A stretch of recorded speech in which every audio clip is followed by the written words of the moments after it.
കഴിഞ്ഞ ദിവസങ്ങളിൽ നമ്മൾ കണ്ടതാണ് ഷാഫി പറമ്പിൽ എംപിയെ ക്രൂരമായിട്ട് പോലീസ് ആക്രമിക്കുന്നത്. അതിനുശേഷം സൈബർ സഖാക്കന്മാർ പറഞ്ഞു വരുന്ന ഒരു കാര്യമുണ്ട്, ഇതെല്ലാം ഷാഫിയുടെ ഒരു ഷോ മാത്രമാണ്, അല്ലെങ്കിൽ മൂക്കിൽ നിന്ന് ബ്ലഡ് വന്നത് മഷുക്കുപ്പി ഒഴിച്ചതാണ് എന്ന് പറഞ്ഞ് കളിയാക്കി ഒരുപാട് പേരുണ്ട്. ഇപ്പൊ വീഡിയോകൾ വരെ ഇറങ്ങുന്നുണ്ട്. അതായത് ഷാഫി ഒരു ടവലുമായിട്ട് എടുക്കുന്നു, ടവല് എടുക്കുന്നിടം വരെ മൂക്കിൽ നിന്ന് ചോര വരുന്നില്ല, ടവല് മൂക്കിൽ വെച്ചതിന് ശേഷം ചോര വരുന്നു എന്നൊക്കെ പറഞ്ഞിട്ട് ആക്ഷേപിക്കുകയാണ് ഷാഫി പറമ്പിലിനെ. എന്തുകൊണ്ടാണ് സൈബർ സഖാക്കന്മാർ ഇത്രത്തോളം ഷാഫിയെ എതിർക്കാൻ കാരണം? നോക്കൂ, ഈ ആക്ഷേപങ്ങൾ ഒരു സമയം വരെ ഒരുപക്ഷെ ആളുകൾ വിശ്വസിച്ചേനെ. അതായത് ഷാഫിയുടെ സർജറി കഴിഞ്ഞ് കോഴിക്കോട് ബേബി മെമ്മോറിയൽ ഹോസ്പിറ്റൽ ഒരു മെഡിക്കൽ ബുള്ളറ്റിൻ പുറത്തുവിടുന്നുണ്ട്. എന്താണ് ഷാഫിയുടെ ഇന്നത്തെ അവസ്ഥ, എന്താണ് ഷാഫി കൊടുത്ത ട്രീറ്റ്മെന്റ്, കൃത്യമായി മൂക്കിന്മേൽ സർജറി ചെയ്തിട്ടുണ്ട്. ഷാഫിയെ ECG എടുക്കുന്ന ഒരു ചിത്രം വെച്ചിട്ട് നെഞ്ചത്ത് വെച്ച് കിട്ടി, നെഞ്ചത്ത് അദ്ദേഹത്തിന്റെ ഉള്ളിലിട്ടിരിക്കുന്ന ബനിയന്റെ ഒരു കഷ്ണമാണ് കാണുന്നത്, വെച്ച് കെട്ടെന്നൊക്കെ പറഞ്ഞ് പോസ്റ്റ് ചെയ്യുന്നുണ്ട്. കഴിഞ്ഞ ദിവസം ബിനീഷ് കോടിയേരിയാണെന്നോ ഒരു പോസ്റ്റ് ഇട്ടിരുന്നു.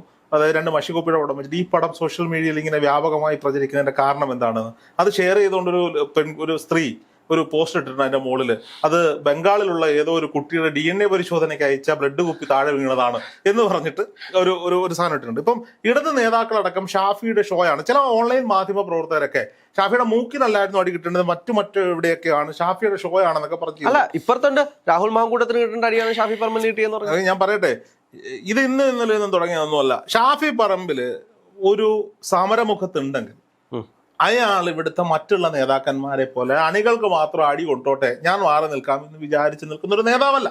അങ്ങനെ തന്നെയാണ് ഷാഫി പറമ്പിൽ യുവാക്കൾക്കിടയിൽ വലിയ തരംഗമായി മാറിയതും ആ തരംഗം ജനങ്ങളിലെ സകല വോട്ടർമാർക്കിടയിലേക്കും ചെന്ന് കയറിയതും. ഉമ്മൻചാണ്ടിക്ക് ശേഷം ഇത്രത്തോളം ജനപ്രീതിയുള്ള ഒരു മറ്റൊരു നേതാവായി ഷാഫി പറമ്പിൽ വളർന്നു വന്നപ്പോൾ ആ ഷാഫി പറമ്പിലിനെ ഇടിച്ച് താത്ത് മൂലക്കിരുത്താനുള്ള ശ്രമം പല വിധത്തിൽ നടന്നു. ഷാഫിക്കെതിരെ ആരോപണങ്ങളൊന്നും ഉന്നയിക്കാനില്ലാത്തതുകൊണ്ട് രാഹുൽ മാങ്കൂട്ടത്തിന് നേരെ വന്ന ആരോപണങ്ങൾ മുഴുവൻ ഷാഫിയുടെ മണ്ടയ്ക്ക് ഇട്ടുകൊടുത്തു. ഇതിന്റെ എല്ലാം പിന്നിൽ പ്രവർത്തിക്കുന്നത് ഷാഫി പറമ്പിലാണ് എന്നൊരു പ്രതീതി ഉണ്ടാക്കിക്കൊണ്ട് അയാളുടെ ഇമേജ് കെടുത്താൻ ശ്രമിച്ചു. 1.5 ലക്ഷം വോട്ടിന് ജയിച്ച ആളാണെന്ന് വിചാരിച്ച് പോലീസുകാരെന്ത് ഒന്നും വേണ്ട. സ്വാഭാവികമായും ഒരു രാഷ്ട്രീയ സംഘർഷം നടക്കുമ്പോൾ പോലീസുകാർക്ക് പ്രതിരോധിക്കേണ്ടി വരും. പോലീസുകാരെ പിടിച്ചല്ലോ അവർ ലാത്തി ചാർജ് നടത്തേണ്ടി വരും. എവിടെയാണ് ലാത്തി പ്രയോഗിക്കേണ്ടതെന്നൊരു ചോദ്യം പോലീസ് മാനുവലിലുണ്ട്. അവിടെയാണ് പ്രശ്നം. ഒരാളുടെ കഴുത്തിനു മുകളിലേക്ക് ലാത്തി വെച്ചടിക്കാൻ ഇവിടുത്തെ പോലീസുകാർക്ക് എന്താണ് അധികാരമുള്ളത്? ആ ദൃശ്യങ്ങളിൽ കൃത്യമാണ്, എത്തി വലിഞ്ഞടിക്കുകയാണ്. ഷാഫി ഉന്നം വെച്ച് അടിച്ചു എന്നല്ല, ഷാഫി അല്ലെന്നേ, അവിടുത്തെ കോൺഗ്രസിന്റെ KSUവിന്റെ യൂത്ത് കോൺഗ്രസിന്റെ ഏതെങ്കിലും ഒരു സാധാരണ പ്രവർത്തകനോടാണെങ്കിൽ പോലും ഒരു ചെറുപ്പക്കാരന്റെ കണ്ണുപോയി. അതാ ഞാൻ പറഞ്ഞത്, അത് ചെയ്യാൻ പാടില്ലാത്തതാണ്.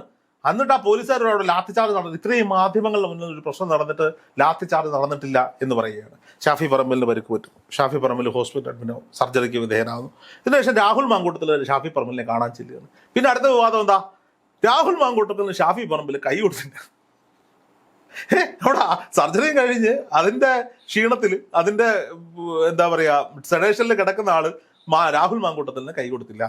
അതിന്റെ പേരിൽ രാഹുൽ മാങ്കൂട്ടത്തിൽ ഇപ്പോഴൊന്നും അല്ലടെ കളത്തിലിറങ്ങി. ഇന്നലെ ഷാഫിയെ സന്ദർശിച്ച ശേഷം രാഹുൽ മാങ്കൂട്ടത്തിൽ അവിടെ പങ്കെടുത്ത ഒരു പൊതുപരിപാടിയില്ല.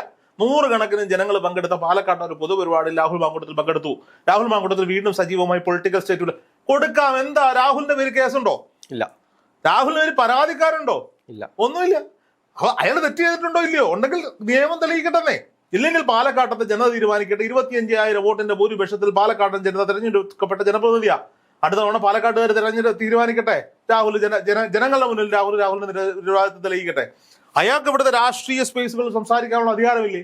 അയാളുടെ സഹപ്രവർത്തനം അടിയിട്ട് കിടക്കുമ്പോൾ സ്റ്റേറ്റ്മെന്റ് ഇറക്കാനുള്ള ഉത്തരവാദിത്വം അയാൾക്കില്ലേ? ഉണ്ട്. അയാളുടെ കൂടെ PK ഫിറോസും കോൺഗ്രസിന്റെ നേതാക്കന്മാരും പോയി പാർട്ടിയിൽ നിന്ന് അങ്ങോട്ട് സസ്പെൻഡ് ചെയ്തെന്നും പറഞ്ഞ് ഇവനോടൊക്കെ ഐക്യം പ്രഖ്യാപിക്കാൻ പറ്റൂ?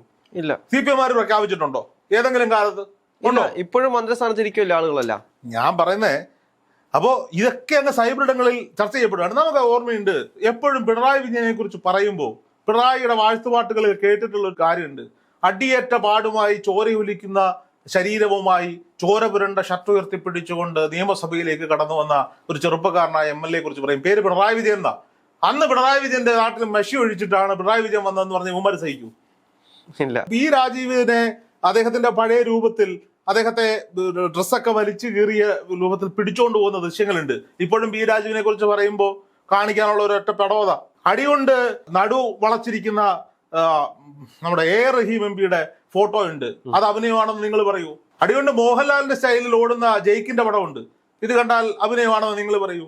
അപ്പൊ സ്വാഭാവികമായിട്ടും ജനങ്ങൾക്ക് വേണ്ടി സംസാരിക്കുമോ? അത് കലാലയ രാഷ്ട്രീയത്തിന്റെ പേരാകട്ടെ, ശബരിമലയുടെ പേരാകട്ടെ, തെരുവുകളിൽ സമരത്തിന് ഇറങ്ങുമ്പോൾ പോലീസുമായി ചെറിയ ഉന്തും തള്ളലും ഉണ്ടാകും. പക്ഷേ തിരിച്ചു പോലീസ് ആക്രമിക്കേണ്ടെന്ന് ഒരാളുടെ മുഖം നോക്കി രാത്തിക്കടിച്ചിട്ടല്ല. അല്ല, അവിടെ ഷാഫിയെ കൃത്യമായിട്ട് നോട്ട് ചെയ്തിട്ടാണ് അടിക്കുന്നത്. ആ ദൃശ്യങ്ങൾ നോക്കിയാൽ നമുക്ക് മനസ്സിലാവും. വീണ്ടും വീണ്ടും അടിക്കണമെങ്കിൽ, ഒരാളെ തന്നെ ടാർഗറ്റ് ചെയ്ത് വീണ്ടും വീണ്ടും അടിക്കണമെങ്കിൽ അയാൾ ടാർഗറ്റ് ചെയ്തിട്ടാണ്. ഞാൻ പറഞ്ഞത്. അപ്പം സ്വാഭാവികമായി ഈ പോലീസ് കാണിക്കുന്ന, അല്ലെങ്കിൽ പോലീസുകാർക്കിടയിലെ ഇടതുപക്ഷ അനുഭാവികൾ കാണിക്കുന്ന ഈ പോകൃത്തരങ്ങൾ ഇപ്പുറത്തവർക്ക് മൈലേജ് ഉണ്ടാക്കി അല്ല, ഇതൊരു ഗൂഢാലോചന ആയിക്കൂടെ? അതായത് ശബരിമല വിഷയം കത്തി നിൽക്കുമ്പോൾ ഷാഫി പറമ്പിലിനെ അടിച്ചു കഴിഞ്ഞാൽ അത് ഷാഫി പറമ്പിലിനെ അടിച്ച പേരിൽ അത് ആ വിഷയം ഇല്ലാതായി പോകുമെന്നുള്ള CPM-ന്റെ ഗൂഢലക്ഷ്യമായിക്കൂടെ? ശബരിമല എന്ത് ഗൂഢലക്ഷ്യമായാലും, ഇനി ആരെ മർദ്ദിച്ചു എന്ന് പറഞ്ഞാലും, ഇവിടെ ചോരപ്പുഴ ഒഴുകിയാലും, ജീവൻ രക്ഷപ്പെട്ടാലും ശബരിമല വിഷയം മായാൻ പോകുന്നില്ല. ശബരിമല വിഷയം മായാൻ പോകുന്നില്ല എന്നുള്ളതിന്റെ ഏറ്റവും വലിയ കാര്യം അത് കോൺഗ്രസിന്റെ രാഷ്ട്രീയ മുതലെടുപ്പിന് വേണ്ടിയോ BJP-യുടെ രാഷ്ട്രീയ മുതലെടുപ്പിന് വേണ്ടിയിട്ടല്ല. ഇത് ഭഗവാന്റെ കാര്യമാണ്. ലക്ഷക്കണക്കിന് കോടിക്കണക്കിന് ആളുകൾ വന്ന് പ്രാർത്ഥിക്കുന്ന ഭഗവാന്റെ മുതൽ കട്ട കേസാണ്. അതങ്ങനെയൊന്നും ആറിപ്പോകാൻ പോകുന്നില്ല. അതിന്റെ നെല്ലും പതിരും തെളിയുക തന്നെ ചെയ്യും. പക്ഷേ ഇത്രയും ജനസമ്മതനായ ഒരു നേതാവിനെ, ജനാധിപത്യ രീതിയിൽ തെരഞ്ഞെടുക്കപ്പെട്ട ഒരു നേതാവിനെ നടു റോഡിൽ കേരള പോലീസ് തല്ലിച്ചതച്ചെങ്കിൽ അതിന് സമാധാനം പറയേണ്ടി വരും എന്നുള്ളതാണ്. അത് വളരെ മനുഷ്യത്വരഹിതമായ ഒരു പ്രവൃത്തിയാണ് അവിടെ ഉണ്ടായിരിക്കുന്നത് എന്നുള്ളതാണ്. ഇപ്പോ എന്തുകൊണ്ടാണ് ഇടതുപക്ഷത്തിന്റെ പ്രമുഖന്മാരായ യുവനേതാക്കന്മാർക്കൊന്നും ഇങ്ങനെ തല്ലുകൊണ്ട വാർത്ത ഇപ്പൊ വരാത്തെ? അവർക്ക് അഭിനയിക്കാൻ അറിയാൻ വേണ്ടിയിട്ടെന്നാണ് അവർ പറയുന്നത്. അങ്ങനെയല്ല, യുവമാര് സമരത്തിന്റെ മുഖത്തേക്ക് വരുന്നില്ല, ഉദ്ഘാടനം ചെയ്തിട്ട് പോവാ. സമരത്തിൽ അടികൊള്ളുന്നത് ഈ പാവപ്പെട്ടവന്മാർ അണികളാ.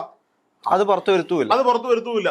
അവര് ഉമ്മൻചാണ്ടി സർക്കാരിന്റെ പോലീസ് ഏത് സർക്കാരിന്റെ പോലീസ് അടിച്ചാലും അത് തെറ്റാ. അവ സർവീസിലുണ്ടാവരുത് എന്നുള്ളതാണ്. ലോക്കപ്പിലെ ക്രൂരമായ മർദ്ദനങ്ങളുടെ ദൃശ്യങ്ങൾ നമ്മൾ കണ്ടിട്ടുണ്ട്. ഇത് നടു റോഡിലേക്ക് ഒരു ജനപ്രതിനിധിക്ക് പോലും ഒരു സമരത്തിലേക്ക് പോലീസ് അനുവദിച്ചു കൊടുത്ത സമരം അത് അല്ലേ? പോലീസിന്റെ പെർമിഷൻ എടുത്ത് നടത്തിയ സമരമാണ്. അവിടെ ഒരു ജനപ്രതിനിധിക്ക്, ഒരു MP-ക്ക്, അതും ഷാഫി പറമ്പിലിനെ കണ്ട അറിയില്ല എന്ന് ഒരു പോലീസുകാരനും പറയത്തില്ല. ഇവിടുത്തെ ഏതെങ്കിലും പൊടിക്കുഞ്ഞിനെ എടുത്ത് കാണിച്ചിട്ട് ഇതാരാ മോളെന്ന് ചോദിച്ചാലും പറയും ഷാഫി പറമ്പിലാന്ന് പറയും. അതുപോലെ എടുത്ത് കാണിച്ചാൽ പറയുന്ന ഏതെങ്കിലും ഒരു CPM-ന്റെ യുവ നേതാവുണ്ടോ? ഇല്ല. ഇവന്മാർക്കൊക്കെ ഈ യൂത്ത് കോൺഗ്രസിന്റെ നേതാക്കന്മാരോട് അങ്ങ് അസൂയ ഉള്ളത് പറയാലോ. ഇവിടെ ഷാഫി പറമ്പില് അയാള് വലിയ മത്സരം നടന്നപ്പോഴും പാലക്കാട് ജയിച്ചു. വലിയ മത്സരം നടക്കുമ്പോൾ വടകര 1.5 ലക്ഷത്തിന്റെ ഭൂരിപക്ഷത്തിൽ ജയിച്ചു. രാഹുൽ മാങ്കൂട്ടത്തിൽ പത്തനംതിട്ടക്കാരന പാലക്കാട് 25,000 വോട്ടിന്റെ ഭൂരിപക്ഷത്തിൽ ജയിച്ചു. അതെന്തുകൊണ്ടാ?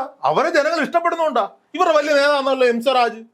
അവിടെയും തോറ്റു, മറ്റിടത്തും തോറ്റു. റഹീം എവിടെയും പോയി ജയിക്കുവോ? തോറ്റു ജയിക്കായവനാ.